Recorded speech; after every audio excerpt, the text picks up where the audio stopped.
I read and memorized Goldstein's book. For 30 years, I have plotted to bring down the party.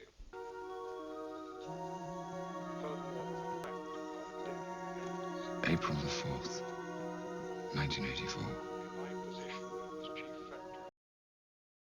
You know, before I comment on that publicly, I'd really like to have a conversation with the president so I can make him aware of what we were told and by whom.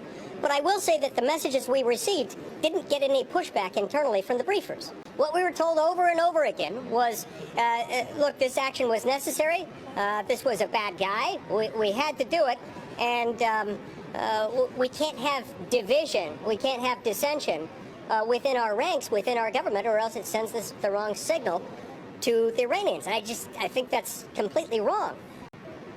They were asked repeatedly, what, if anything, would trigger the need for the administration to come back to Congress for a declaration of war or an authorization for the use of military force. At one point, I believe one of the briefers said something along the lines of, I'm sure we could think of something. But they struggled to identify anything. They were asked specifically, what about if you concluded, well, it's not my point to get into that here. I don't want to accidentally say anything classified.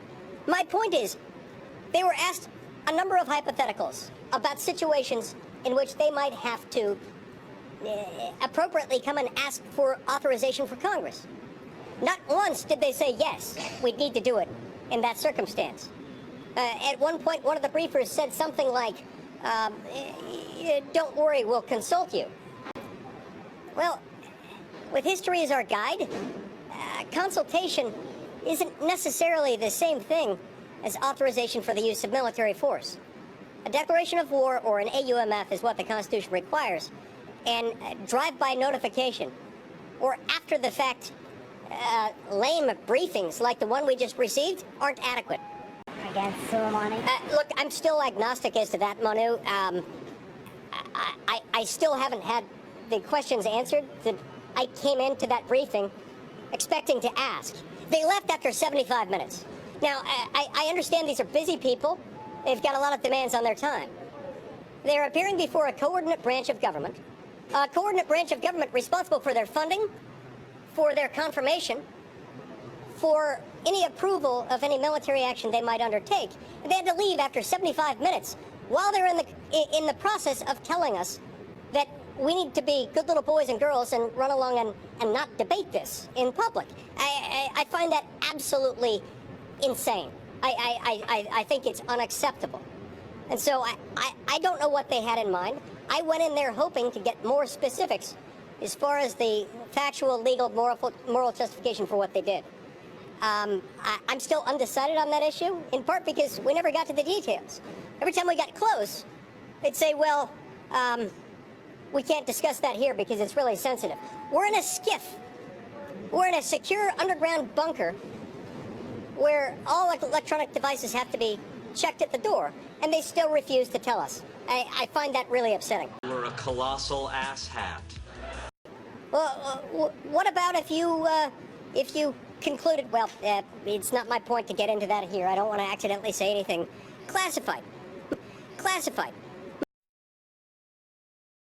Thought crime does not entail death. Thought crime is death. You're a thought criminal. The forces of darkness and the treasonable maggots who collaborate with them must, can, and will be wiped from the face of the earth. How many fingers, Winston? 4. 4. I suppose there are 4. I tried to see 5.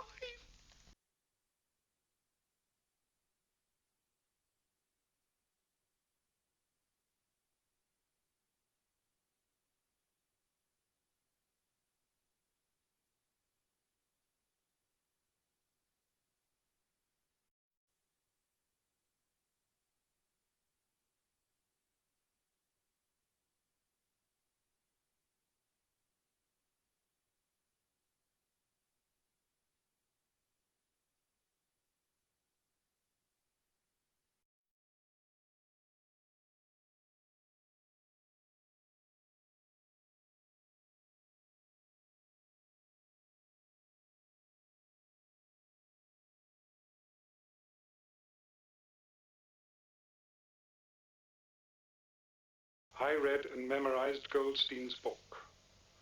For 30 years, I have plotted to bring down the party.